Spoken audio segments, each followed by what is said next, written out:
இங்க ஒரு பொண்ணு பயந்து ஓடி வந்துட்டு இருக்கா. எதுக்குன்னு பார்த்தா பின்னாடி அடுத்து வந்துட்டு இருப்பான். அங்க கார்பெட் சுத்தி வச்சிருக்காங்க. இதை பார்த்தா அவளுக்கு ஒரு ஐடியா வருது. ஆனா அது கார்பெட்டுக்குள்ள ஒளிஞ்சுக்கிறா. இவன் வந்து பார்க்கும்போது அங்க செருப்பு மட்டும் தான் அவனுக்கு கிடைக்குது. அதனால கொஞ்சம் கடுப்பாய் அங்க இருந்து கிளம்பிடுவான். அங்க வேலை செய்யறவங்க அந்த கார்பெட்டுக்குள்ள அவ இருக்கிறது தெரியாம கார்பெட் குப்பத்தட்டுல போட்டுறாங்க. அந்த குப்பத்தட்டு பக்கத்துல உள்ள ஒரு பிச்சைக்கார பொண்ணு அந்த கார்பெட்டை அவ யூஸ் பண்ணிக்கலாம்னு ஓபன் பண்ணுவா. உள்ள அந்த பொண்ணை பார்த்தோன்னா அதிர்ச்சி ஆயிடுறா. இவங்க ரெண்டு பேசுறதுக்குள்ள அவன் வர சவுண்ட் கேட்டோன்னு இந்த பிச்சைக்கார பொண்ணு தங்கி இருக்க குடிசையில போய் ஒளிஞ்சுப்பா.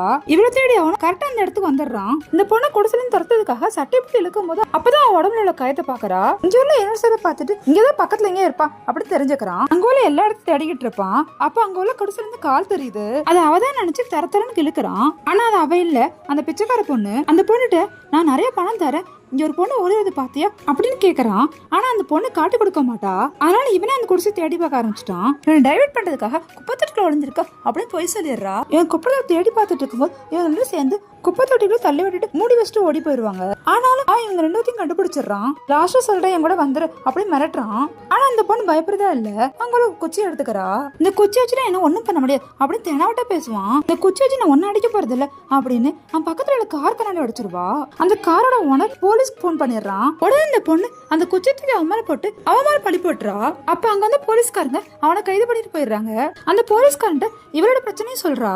அந்த போலீஸ்காரங்க நாங்க பாத்துக்கிறோம் அப்படின்னு சொல்லிட்டு போயிடுறாங்க. இவன் அந்த பிச்சைக்கார பண்ணிட்டு அவ செஞ்ச உதவிக்கு நன்றி சொல்லிட்டு நல்ல ஜாப் அரேஞ்ச் பண்ணி தரேன் அப்படின்னு சொல்லி அவளை கூட்டிட்டு போயிடுறா.